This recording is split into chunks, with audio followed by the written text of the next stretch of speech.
the nature of what chanters are, chanting in church, and then I thought we'd spend a good bit of the time just saying something. I think that in at least many instances that it's less and less clear a thing what a cantor or a chanter, those words are used interchangeably, is in the liturgical life of the Orthodox Church.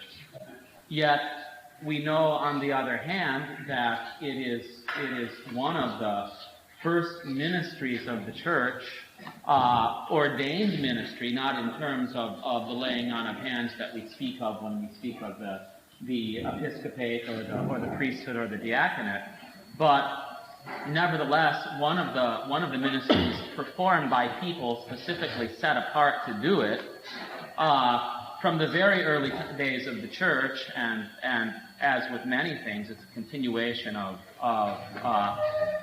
the same function that was had in the synagogue, and of course continues to be in Jewish worship to this day. But in fact, what's happened in a good deal of contemporary Orthodoxy is that it seems to me that cantors are becoming kind of endangered species. And they're sometimes defined and function in other ways than they have traditionally. These are not necessarily bad other ways, but they are different from what a cantor has been traditionally understood to do, and that is that a cantor is responsible for the singing or chanting of whatever portions of the services are allotted to him, and it has varied from place to place and from time to time, to lead the singing of. And he leads the singing through his voice. The cantor is not a miniature choir director. When he becomes that, he or she, I should say, pardon me. When the cantor begins to function as a miniature choir director, he's being something a little bit different. I'm not saying that's bad, but it's not primarily with choral conducting technique that the cantor keeps the singing of those portions of the services that he leads going. It's primarily with his voice. And that voice is meant to be, just as we spoke of liturgical singing in general, is meant to be the vehicle by which the people either are enabled to participate in the singing of the services, or occasionally participate, well, I'll put it a different way, either participate by vocally or participate by listening to what's being sung. Generally, cantors through all ages of the Church have done both. They have led the common singing of portions of the services, and they have also sung portions of the services themselves.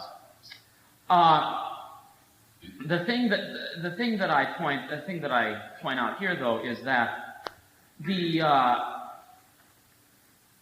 the place of the cantor's voice in this age-old practice of chanting in the Church, as on the one hand, it's a kind of paradox that the cantor's voice is clearly, when he's serving as the cantor or the principal cantor, is meant to be a dominant voice. It's not. It is the cantor's voice in this style of church singing is not something that evenly blends into the other voices that are singing. It hopefully blends. But it does not blend evenly. It remains the dominant voice. It remains the leading voice. It remains the factor that keeps the chanting of the services going, hopefully beautifully, hopefully accurately, hopefully in a way that, and in this sense, I think it to be a charism, a grace of the Church, a grace of the Holy Spirit even, hopefully in a way that makes the words of the text that are being chanted come alive. Now, in the functioning of chanters throughout the ages, there have been There have been those, and that's, by the way, what the word means in the original, the salty, or in Greek, or the diak in Russian, is the person who is responsible in that sense.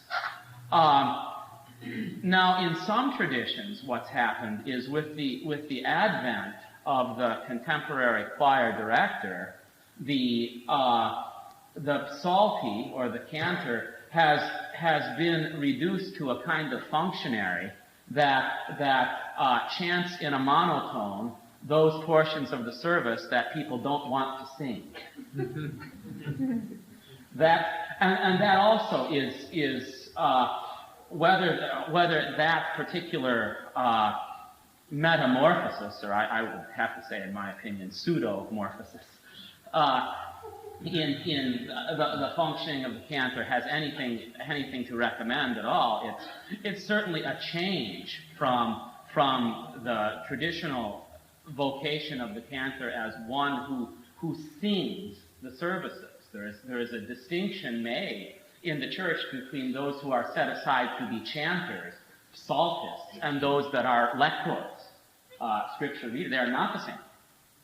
And it's not the fact that one reads something and one sings something either. That's not what distinguishes them, because traditionally the lector or the reader also chants. But the cantor sings psalmody and hymnography in such a way that people can either vocally participate in it or spiritually participate in it by listening to the song. So the distinction there is the reader is one who is specifically allotted the proclamation of lessons from Scripture, while the chanter, it was traditionally understood as the one who sings psalmody and hymnography. And I think that distinction, however it is lived out in our various church circumstances, needs to be a clear one in what we do. Sometimes, for example, here in our church, I function as the head chanter, and I do some of those things that I said chanters haven't traditionally done. I sometimes function as a miniature choir director, though I try to keep it at a minimum. The principal technique in executing the singing of the service is not for me to use conducting techniques.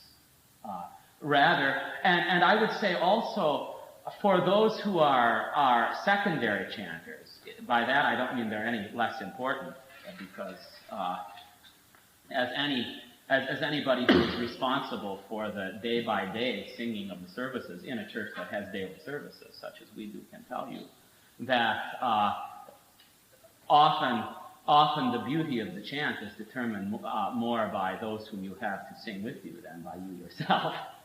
But nevertheless, it is to the one who leads that this, I think,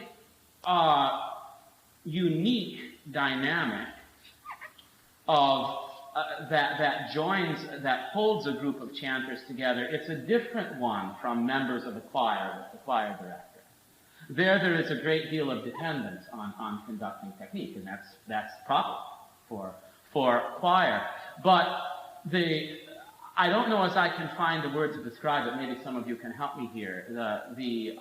What goes on between chanters that are chanting a service together, where they're not being led by any kind of conducting technique primarily, but are joining in this the leadership that is provided by one voice, and they are augmenting that in various ways, either by singing the same melody as the one voice, or by adding harmonies of various kinds, whether it's singing the so-called e-song in Byzantine chant, or singing other harmonies, as in the Slavic systems of chant. That perhaps it's best to leave it there. I just wanted to say that by means of introduction. Do you have any reflections about that you want to share with the group? Anybody? Yes, Elise. I think when you're comparing being a chanter or a choir singer, one thing that really comes to my mind is that you're not spending a lot of time rehearsing, No. and so it's more organic, it's more tied to the word. Yeah, maybe that is a good description of an aspect of that uniqueness. In fact, story here, when I first came here 3.5 years ago, and we started to learn traditional Orthodox chant of various sorts, and some of the people here that sing with me said, "Well, are we gonna have classes and practices to learn all this?" And I said, "Well, we'll have some, but that's not primarily the way how you learn this. In my experience, you learn it by coming here and doing it, day in and day out, and that certainly is traditionally how the chant was learned in the church through the centuries." Now, it's not that we don't have practices. We do, especially before the great feasts, Holy Week. But the day in, day out singing of the services, which we are blessed here to have a group of people that can do it very well, and how they learned it was by doing it. So, anyhow. Can I ask a question? Sure. When were choirs instituted into the house? Can you give a little information on choirs and how did that develop? Well, the choir as we know it today, whether in here I don't want to get into the mixed choir versus equal voice choir, because there's evidence for choirs of men, choirs of women, even in the early church. But the choir with a conductor singing a great deal of the kind of composed music that we know today is a product really of the last 300-400 years. Before that, there would be the portions of the services that would be allotted to groups of chanters would be much larger than they are now in most churches with choirs. And I am not suggesting, by the way, a return to that system. I don't see one system as being better than another system. I think that there is need in most places for both in the church. It depends on the cycle of services that a church has also. And it's something that develops naturally out of that. We are a parish, and we're not alone. We're a parish that has daily services. There needs to be, if there are going to be daily services, there needs to be people. It can be only a couple people, but the more it is, the better. There needs to be people that make themselves and desire to be responsible for the singing of those services, and do it on a fairly committed basis, so that they basically become daily churchgoers. Now, obviously, in everybody's schedule, there's going to be some exception to that, but that's how our group of chanters function here, and that's why we're able to do what we do. In fact, when someone tells me that they want to begin to become a chanter, generally my first recommendation is they start coming to as many Vespers, because we have daily Vespers, each week that they can, at least 3, and that they sing melody with me for a while, and until we see how their voice will best be used in the group. But I'm not in our situation. Every situation is different. But just to illustrate, for our liturgical cycle here, for someone to say, well, I want to sing with the chanters, and I'll come every Sunday for matins, and that for us wouldn't work so well, because we're a group whose dynamic came together organically on a daily basis. And there's not really a place for somebody who just wants to sing there once in a while. Somebody who comes to church once in a while should, as Alice said about choir rehearsal, sing in the congregation. So that's... Anyhow, if you would distribute these among yourselves, there's not enough for everybody. I thought maybe I'd get, a dozen people or so.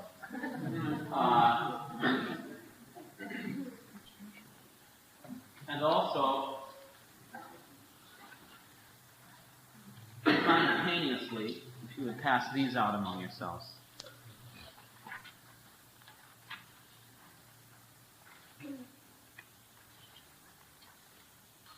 What you're receiving are the words, the ones that we're going to use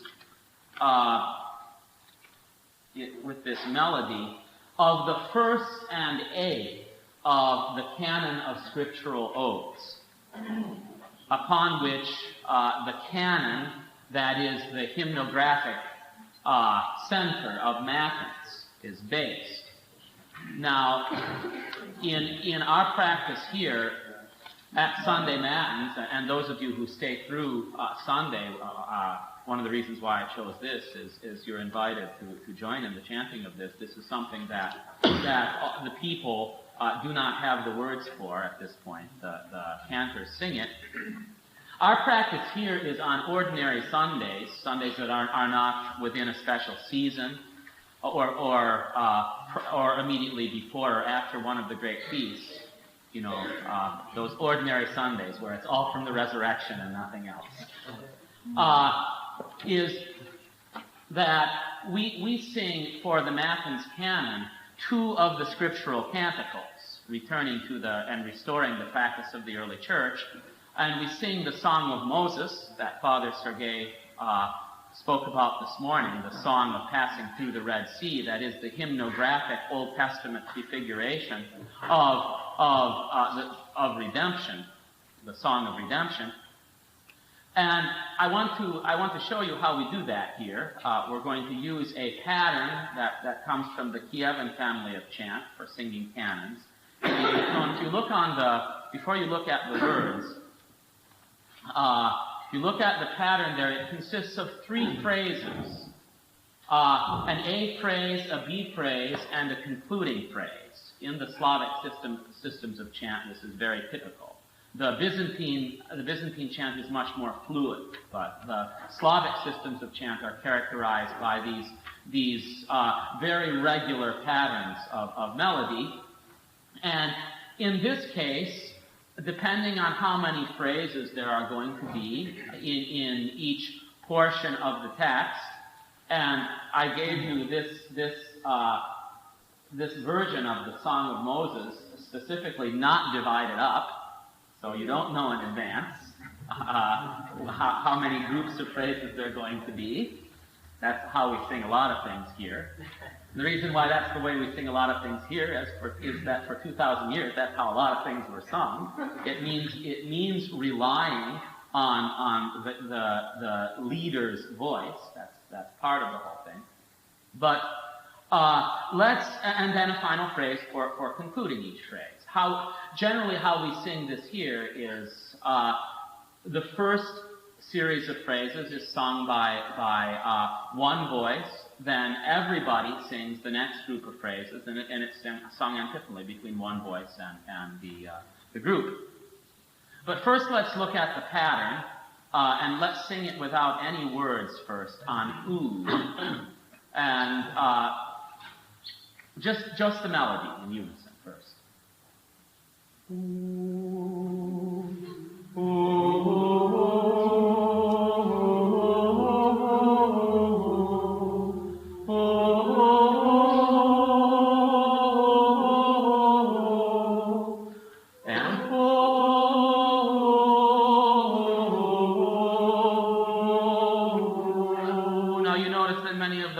Have kind of little brackets around them. That's because the number of syllables that are going to be sung on that note will vary depending on the text.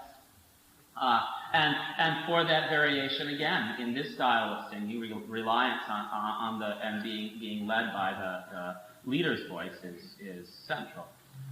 Let's go through it again and try some of the parts.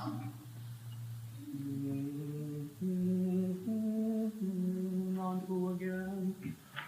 Ooh.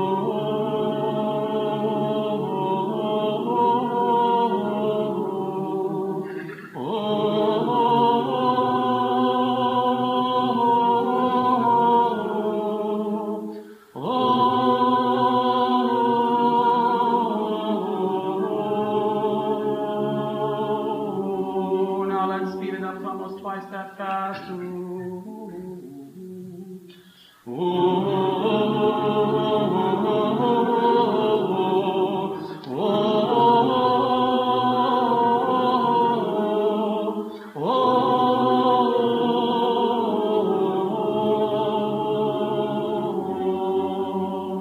going to begin singing the canticle. And you may keep the music pattern in front of you if you wish. Now, you can tell more or less the sections by some of them are the ones after which there's a space. But that won't work all the time. I'll begin it with the first two verses, and then everyone will sing beginning on the third verse.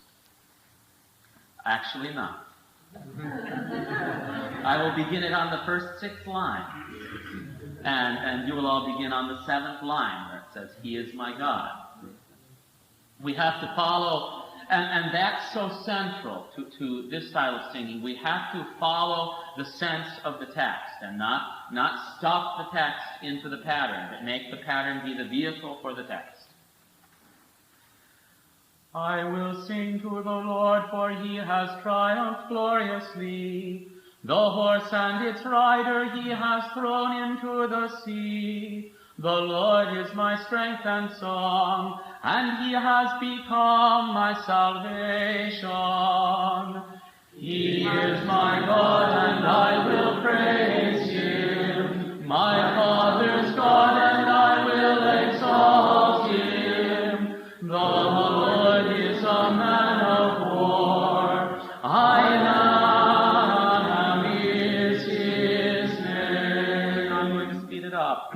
Pharaoh's chariots and his army he has cast into the sea. His chosen captains also are drowned in the Red Sea. The depths have covered them. They sank to the bottom like a stone. Your right hand, O Lord, has become glorious in power. Your right hand, O Lord, has dashed the enemy in pieces. And in the greatness of your excellence you have overthrown those who rose against you. You sent forth your wrath, it consumed them like stubble. See how I am interpreting the text? And that's how anyone who leads this kind of chant must do. And with the blast of your nostrils the waters were gathered together. The floods, and there I even skipped a note in the pattern. You can do that. I didn't sing the floods. We don't need 2 notes on the. The is an ordinary article. It doesn't need to be emphasized. The flood stood upright like a heap. The depths congealed in the heart of the sea. The enemy said, I will pursue, I will overtake, I will divide the spoil. My desire shall be satisfied on them. I will draw my sword, my hand shall destroy them. You blew with your wind, the sea covered them. They sank like lead in the mighty waters. Who is like you, O Lord, among the gods? Who is like you, glorious in holiness, fearful in praises, doing wonders? You stretched out your right hand, the earth swallowed them. You in your mercy have led forth the people whom you have redeemed. You have guided them in your strength to your holy habitation. The people will hear and be afraid. Sorrow will take hold of the inhabitants of Philistia. Then the chiefs of Edom will be dismayed. The mighty men of Moab trembling will take hold of them. All the inhabitants of Canaan will melt away. Fear and dread will fall on them. By the greatness of your arm they will be as still as a stone, till your people pass over, O Lord, till the people pass over whom you have purchased. You will bring them in and plant them in the mountain of your inheritance, in the place, O Lord, which you have made for your own dwelling, the sanctuary, O Lord, which your hands have established. The Lord shall reign forever and ever. For the horses of Pharaoh went with his chariots and his horsemen into the sea. And the Lord brought back the waters of the sea upon them. But the children of Israel went on dry land in the midst of the sea, for he has been greatly glorified. You see, as we went on, how it came together more and more. Now, what I would suggest for someone learning this or any other system of chant and getting to the point that they are beginning to sing or to lead the singing of something simply from the text without it being written out to music. And it seems to me that whenever there is any attempt to have Orthodox services with a reasonable fullness, because of the amount of material we have, both fixed and variable material, there is always, it seems to me, going to be singing from text. I don't think we'll ever see the day where it's all written out. It's not of its nature. And in order to do that, in order to do what I've done, what you have to do is gain a familiarity with the text, sometimes in the beginning, and the beginning can go on for quite a while, is you have to look at that. You have to look at this canticle. You have to see in each verse which syllables are being emphasized, as Deacon Paul likes to say, you end up putting the emphasis on the wrong syllable, or you end up stuffing all the last few syllables into the melodic pattern that you have not accented properly. The good chanting is, in the end, good reading. Someone who is learning to chant in this style, one of the first things you should do is read the text to yourself, and not as a dramatic reading, but putting the emphasis where the text has it. If we look beginning on the 7th line, He is my God and I will praise Him. He is my God and I will praise Him. My Father's God and I will exalt Him. My Father's God and I will exalt Him. You punctuate with your voice. The Lord is a man of war. I am is His name. That's what makes it work. Now let's look at something else. If someone could, we'll pass everything in at the end. Again, pass these among yourselves.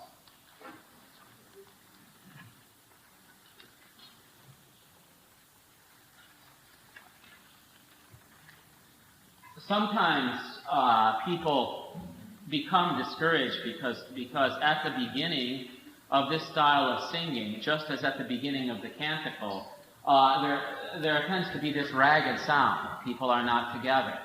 But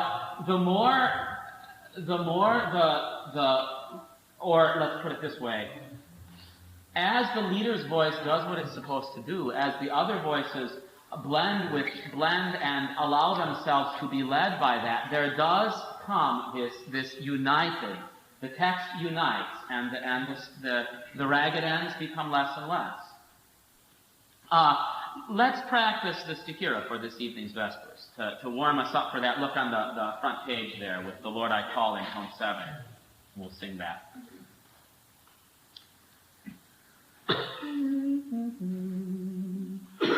Lord, I call upon you, hear me, O Lord. Lord, I call upon you, hear me. Receive the voice of my prayer when I call upon you. Hear me, O Lord. Let my prayer arise in your sight.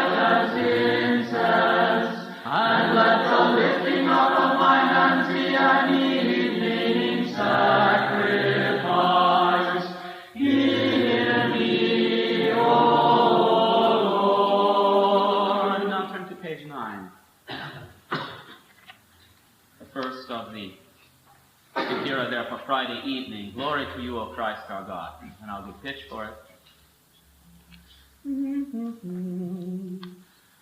Glory to you, O Christ our God. The apostles boast, the martyrs joy, whose preaching was the consubstantial Trinity. Let's do that same one again. Glory to you, O Christ our God. The apostles boast, the martyrs joy, whose preaching was the consubstantial Trinity. Or perhaps we could sing, whose preaching was the consubstantial Trinity, without punching that was. Let's do that. Whose preaching was the consubstantial Trinity. Let's go on to the next one. Holy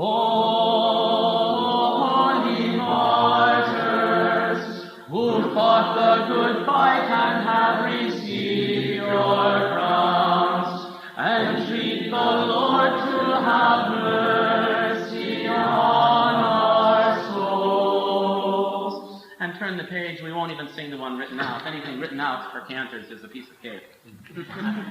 A luxury.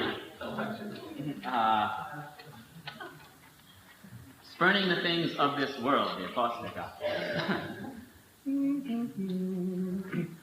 Spurning the things of this world, and bravely proclaiming Christ in the arena, you holy martyrs have obtained the rewards of your labors. Now you stand boldly before the Lord, and treat him to save all who take refuge in your strength. Notice how on the third line we waited till the first emphasized syllable, you holy martyrs. Christ in the arena, you holy martyrs. Now let's try something else. Who's ever heard of what the canonarch? What a canonarch is? Okay. A canonarch is what was used in times past in the church, and you will still run into them in parts of the Orthodox world, in Greece and Russia, and on Mount Athos especially.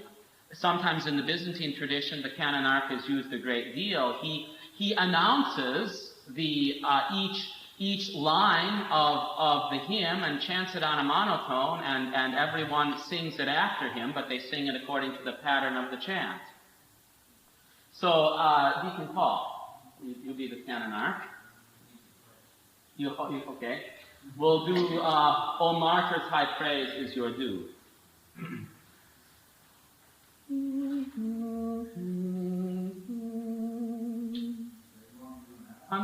Or you can do it on the high, or well, do whatever you want. O martyrs, high praise is your due. O martyrs, high praise is your due. You are spiritual lambs, sacrifices endowed with reason. Pleasing oblations which have found favor with God.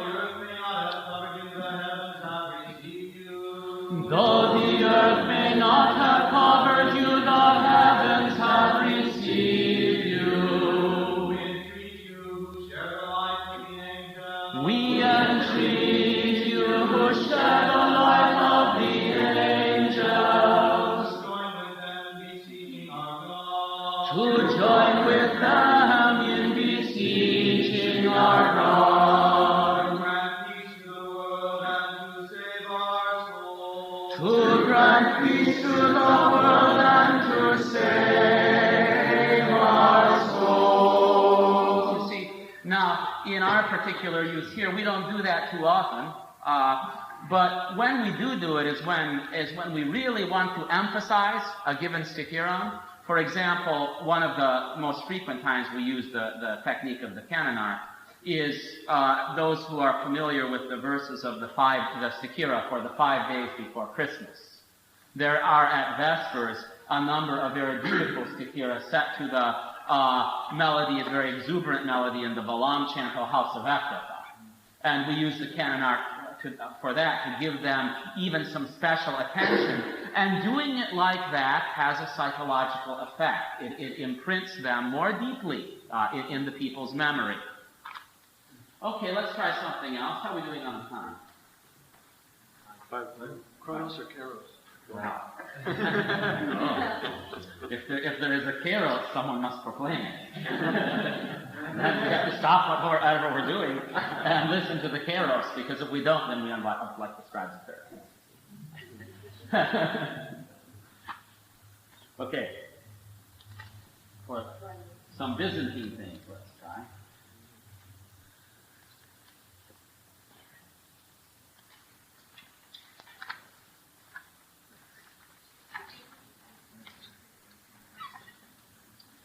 This is our book that we use for the Matins of Holy Saturday, the service of the praises, which in modern terminology, the people most frequently refer to it as the Lamentations, but the service books do not call it that. They call it the praises of the burial of Christ. And as I think most of you realize, except for those who haven't had the chance to realize it yet because you're approaching your first year in the church, the core of this service is the singing of the chanting. By the way, these expressions, singing and chanting, my tendency is to use them interchangeably. Sometimes people make distinctions like chanting is what the chanters do, singing is what the choir does. I don't know if it really can hold up. But anyhow, the core of this service is the chanting of the 119th Psalm, or 118th in the Septuagint numbering. You know that most lengthy of Psalms that consists of 172 verses that are organized in groups with the letters of the Hebrew alphabet, in which every single verse speaks of either the law of the Lord, or the commandments of the Lord, or the statutes of the Lord, or the ordinances of the Lord, every single one. The purpose of that being the center of the Holy Saturday Vigil, the Holy Saturday Matins, is that the Church, by putting that in the mouth of in her mouth as the Lord is buried in the center of the Church, is saying that He is the only one to have kept that, to have kept the law, the ordinances, the statutes, and the precepts of God, and therefore it's all fulfilled in Him. The law is all fulfilled in Him. And so, with the response of the Church hymnography to the Psalm 118 or 119 has been to compose a little verse of hymnography for every one of the 172 verses of Psalm 118.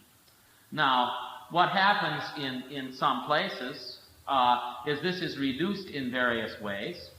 Sometimes people eliminate the psalm, that which, in my opinion, is most unfortunate, because it eliminates that which all the hymnography is built on. Others cut short the hymnography and reduce the 170 odd verses to maybe a handful or a couple handfuls from each. And sometimes, by the way, I'm using this as a forum to express some liturgical opinions here.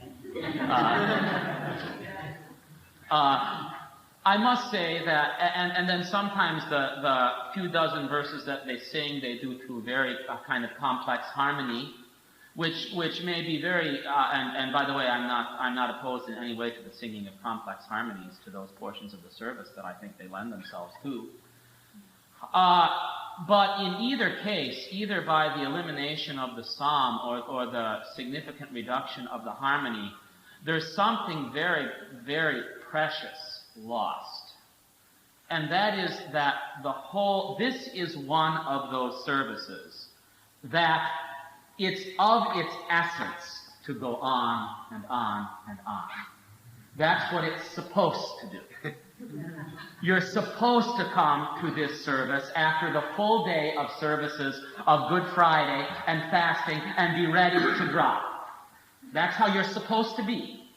And through that, through not staying at that point, but going beyond it and entering through that very physical experience into passing into what it means for the life of all, for God to have entered into death.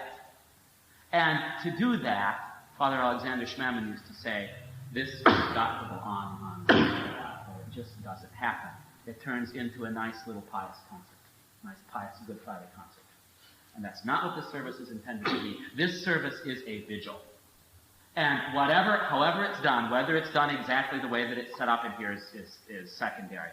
However it's done, if it's not experienced in the church, by the church, as a vigil, and a vigil is something that requires physical effort and covers a significant amount of time, it doesn't accomplish for the church what this particular service in the whole flow of Holy Week services meant to do.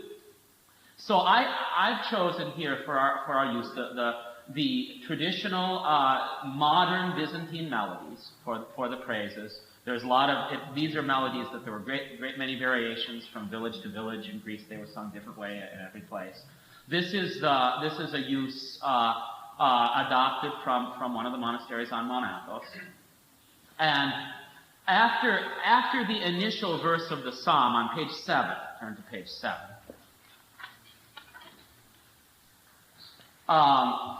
There's this first verse, or rather introductory verse to the 118th Psalm, "Blessed are you, O Lord, teach me your statutes," which we're not going to sing here because it's unlike anything else.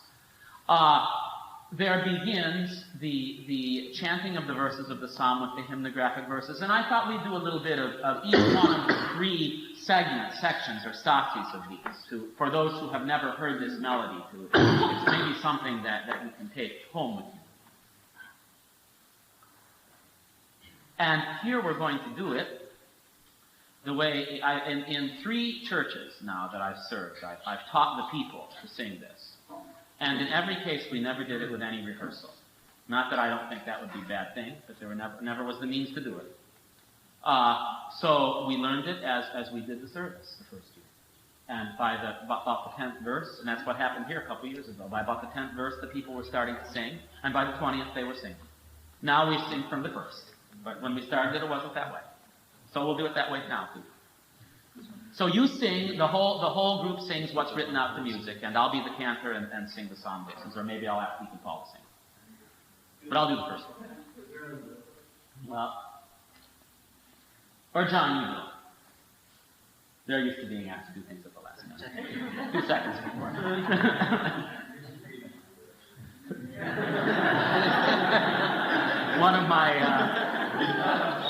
One of my seminary classmates, who of course, your seminary classmates, when they come to visit you and they come, and they never take you as seriously as the people who are who you're teaching. And so he came in one night and we were singing Vespers, and our practice here is we use dim lighting for Vespers, and we had candles on the cantor stand. And so my friend, the Stephen Keystrip from Edmonton, Alberta, came in, took one look around, and he said, "Oh no, how many more people is he blind in here?"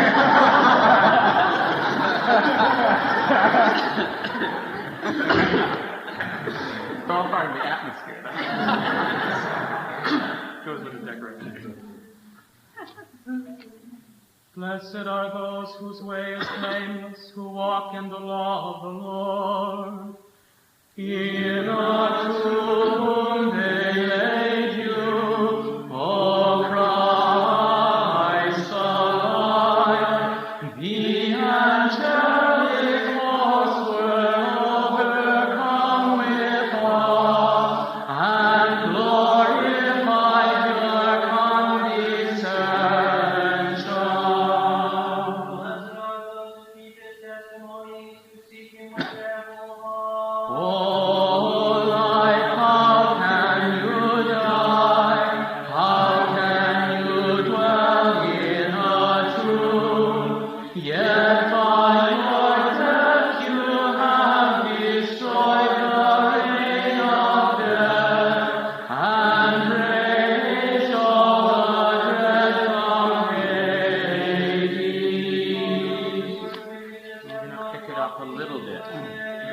We magnify